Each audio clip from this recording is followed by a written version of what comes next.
Привет! Давайте подумаем, что вам первое приходит в голову при звучании словосочетания «сборка Windows»? Наверное, какая-то криво работающая сборка от Васи?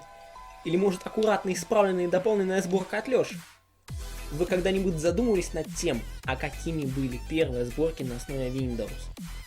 И вот об этом как раз пойдет тема этого видео. Сегодня мы посмотрим на Bad OS, на одну из первых сборок на основе Windows. Рассмотрим мы две версии этой сборки. 72.214.1 и 3.0 OS X. Первая версия Bad OS появилась в апреле 2001 года. Автором всего этого чуда является человек Сергей Бедрин.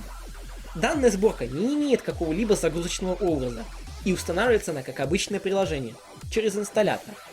Будем все это устанавливать на OS Windows 95. Запускаем установщик. Перед тем, как начнется установка, нам сообщают, что это OS, собранный из компонентов 4 операционных систем, что она быстро и стабильно работает и так далее. Ладно, начинаем установку. После установки перед нами появляется вот такой вот ярлык, при открытии которого нам предлагают перезагрузить компьютер, с чем мы, естественно, и соглашаемся.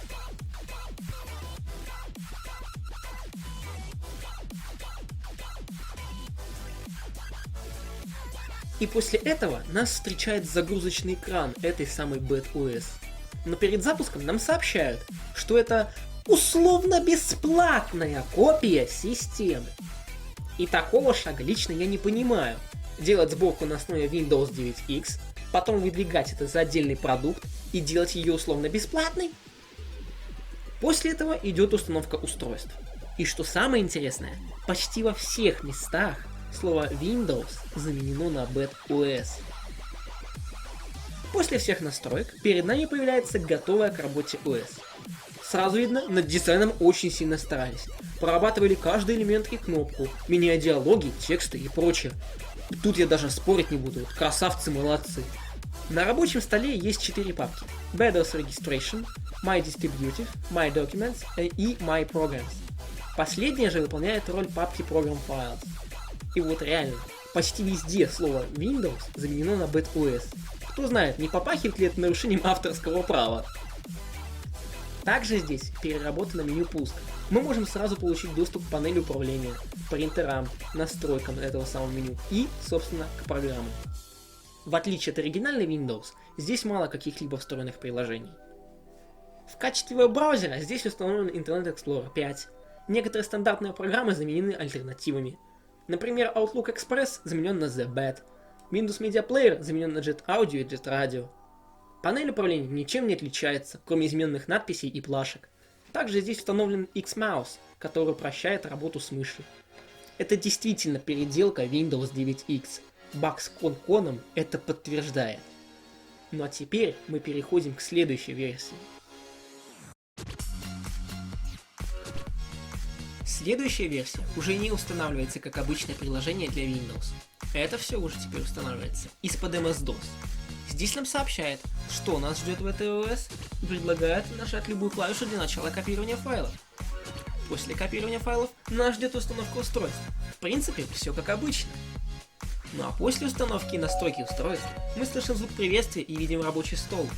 В отличие от первой версии, тут уже открыто сообщается, что перед нами Windows ME. Проводник также ничем не отличается и имеет весь функционал из Windows ME. Темы в этой системе присутствуют благодаря программе Windows Blinds. Заставок здесь никаких нет. Стандартные обои здесь также заменены. Здесь уже установлен Internet Explorer 6.0. Также здесь есть некое администрирование OS X, в котором находится огромный список настроек, с помощью которых систему можно изменить под себя. Блокировка компьютера здесь в виде черной заставки. Вместо проигрывателя также установлен Jet Audio и Jet Radio, который попросту не работает, что забавно. Также здесь есть что-то типа файлового менеджера, который называется Salamander. Есть 3D рабочий стол, я даже не понимаю, зачем это нужно. Это неудобно, по крайней мере для меня так точно. Интересный факт. Также здесь есть некая система защиты OS X. От чего она защищает, непонятно. И то она работает абы как, да и не с первого раза. Как итог, Я могу сказать, что я не понимаю, для чего это нужно вообще. Уж легче просто поставить оригинальную версию Windows и наслаждаться жизнью. Но по информации из интернета говорится, что Windows все-таки где-то использовалась.